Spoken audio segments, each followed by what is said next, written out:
من الشيطان الرجيم. بسم الله الرحمن الرحيم. حرمت عليكم الميتة والدم ولحم الخنزير وما أهل لغير الله به والمنخنقة والموقوذة والمتردية والنطيحة وما أكل السبع إلا ما ذكيتم وما ذبح على النصب وأن تستقسموا بالأزلام ذلكم فسق. اليوم يئس الذين كفروا من دينكم فلا تخشوهم واخشون. اليوم أكملت لكم دينكم وأتممت عليكم نعمتي ورضيت لكم الإسلام دينا فمن اضطر في مخمصة غير متجانف لإثم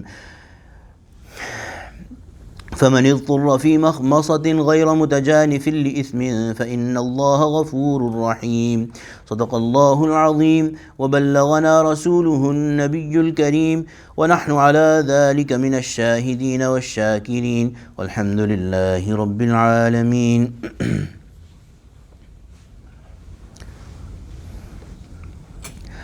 So this ayah we're going to do the third ayah of Surah Al-Ma'idah.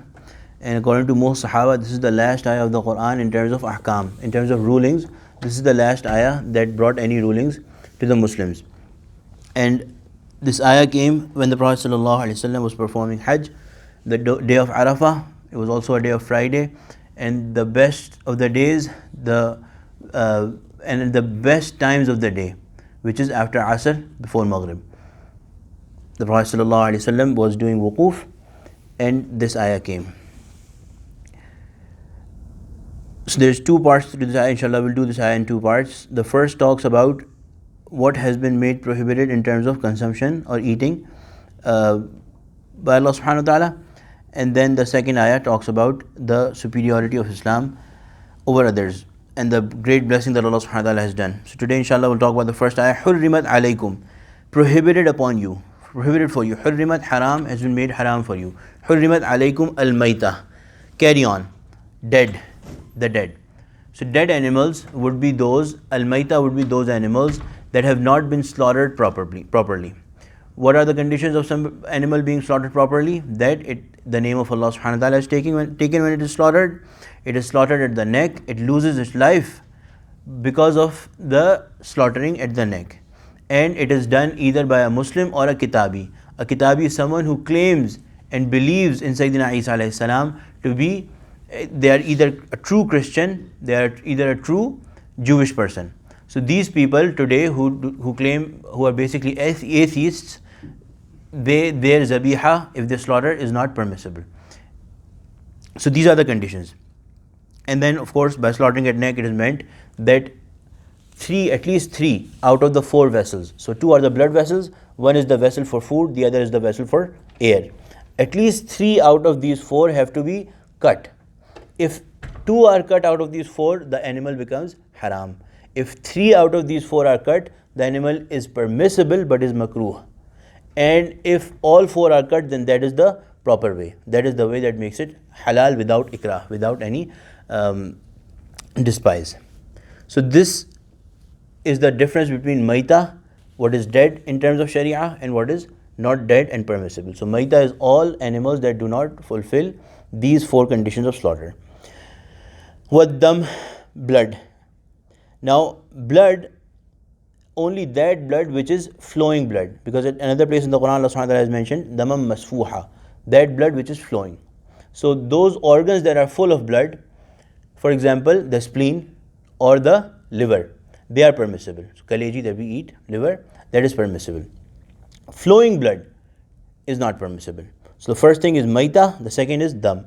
Lahmul khinzir, and the flesh of khinzir or swine.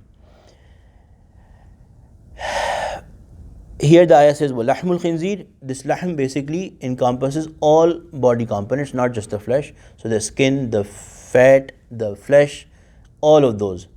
Anything of the swine is haram. وَمَا أُهِلَّ لِغَيْرِ اللَّهِ بِهِ, and anything and everything upon which any name other than that of Allah has been invoked, has been taken at the time of slaughter. When a Muslim is slaughtering an animal, even if they do not take the name of Allah subhanahu wa ta'ala, but they are a Muslim in their heart and they have a general intention that they are slaughtering in the name of Allah subhanahu wa ta'ala, then the animal is still permissible. وَالْمُنْخَنِقَةِ, munkhaniqah is that animal which is killed by strangulation.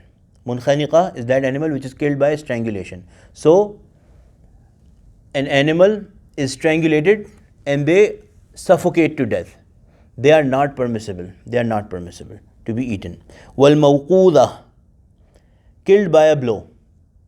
Mawquda is that animal which is killed by a blow.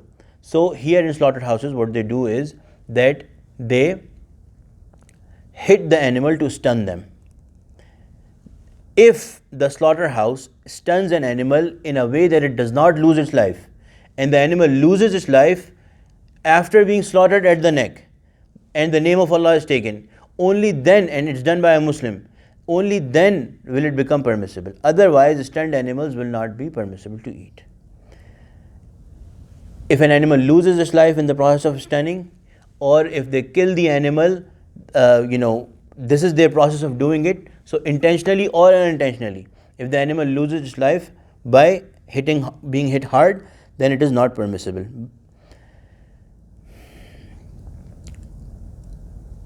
Similar is the case of an animal that is killed with a bullet. So if the animal is hit with a bullet, it's a blunt injury again, that animal is not permissible to be eaten. Wal mutaraddiya, that which has fallen. So an animal falls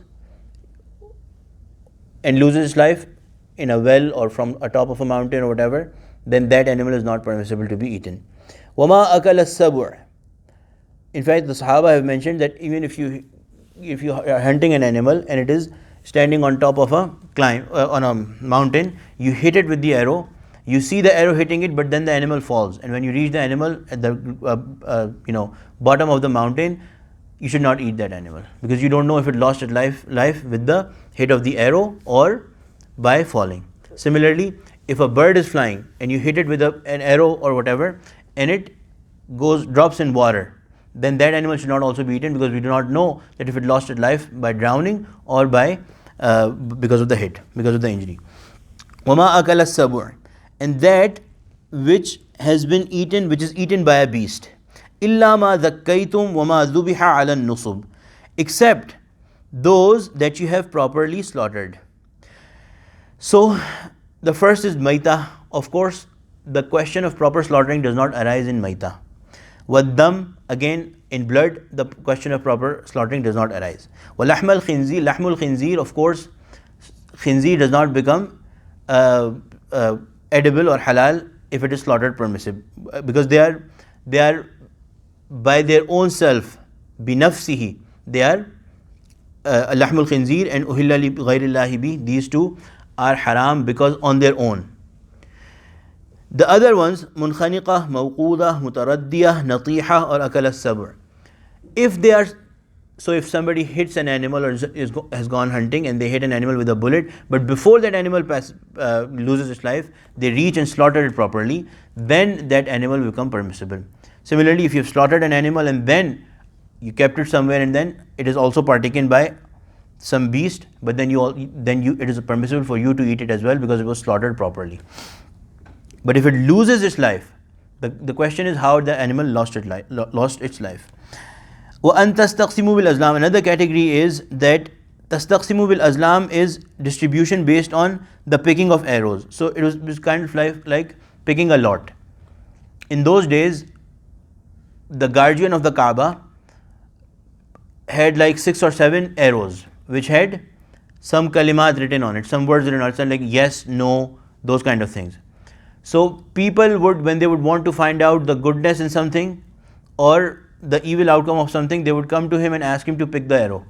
So if you would pick the arrow and it will say yes, then they would actually do that thing, those kind of thing. So based on those arrows, they would also share or distribute the meat of animals. So if people would come together to slaughter an animal, multiple people will come together to slaughter an animal, they would sometimes distribute it based on who gets which arrow, and then they will get that part of the animal. So that is also impermissible. ذَلِكُمْ fisq, that is major sin. All of this is sin. All of these are sin. Okay. So these are, kitna time hua? Okay.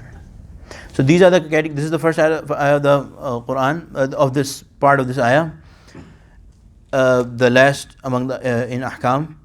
Inshallah, we'll do the remainder tomorrow. But this part dealt with where Allah subhanahu wa ta'ala has first reminded us to fulfill the pacts that we have made, and one of the major pacts among it is that we will only give to our bodies that which Allah has permitted. So this explains, elaborates on what Allah subhanahu wa ta'ala has permitted and what Allah subhanahu wa ta'ala has not permitted.